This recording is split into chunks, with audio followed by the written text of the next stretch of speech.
pia kwa Sub-Saharan Afrika, lakini pia robotic surgery tunategemea ndani ya miaka mitatu tutakuwa tumeshaanza kutoa huduma za kutumia roboti. Na hili naomba nilieleze kwa sababu vizuri, kwa sababu naona hapa kidogo jamii inashindwa kuelewa. Inadhani kwamba robot anaenda kufanya kila kitu. Sio hivyo. Tunaposema tunatumia robot katika upasuaji, robot ina assist ile process yenyewe ya upasuaji. Inakuwa programmed kukupa usahihi, usisahau mahala ambapo pengine unaweza ukapitiwa kama mwanadamu. Inakusaidia hata kuletea hata kifaa. Kwamba unataka kifaa gani, yenyewe tayari imesha determine news, aina ya news na kifaa gani cha kupasua. Inakuletea pale, inakuchanganyia hiki na kuchanganyia. Kwa sababu imeshakuwa programmed, chance yake ya kufanya makosa ni ndogo mno kuliko binadamu, ambaye pengine anaweza kama amechoka. Lakini binadamu anaendelea kuwepo pale. Akisaidiwa na hiyo robot kufanya huo upasuaji. Kwa hiyo sio kwamba robot yenyewe peke yake inaenda kufanya upasuaji mpaka mwisho inamaliza robot, hapana. Naomba hilo pia mlielewe wananchi. Inasaidia tu kufanya hiyo huduma iwe ya muda mfupi, iwe na ubora na iwe na usahihi. Chini ya surgeon, badala ya kutumia masurgeon 4, unaweza kutumia 2 tu. Kwa hiyo pia na save hiyo, na niko niomba kwa hizo huduma zitakuja kwenye miaka mingine, zinaenda mpaka miaka 5. Kwa hiyo zina timeline na ndani ya serikali pia wizara yetu inajua hili, na baadhi ya miradi kama ya EAC kule wa bone marrow transplant na tunatumeni kama utapitishwa mapema ndani ya miaka 3 utakuwa umeshakamilika. Kwa hiyo kuna timeline.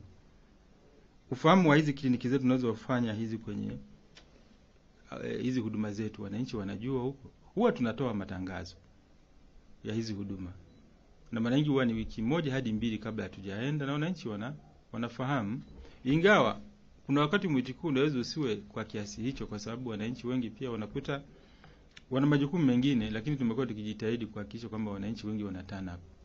Lakini mahala ambapo tumeenda, wananchi wengi walijitokeza katika kuja kupata hiyo huduma, nake wanapata hizo taarifa za kuja kupata hizo huduma za kibingwa katika mikoa yetu.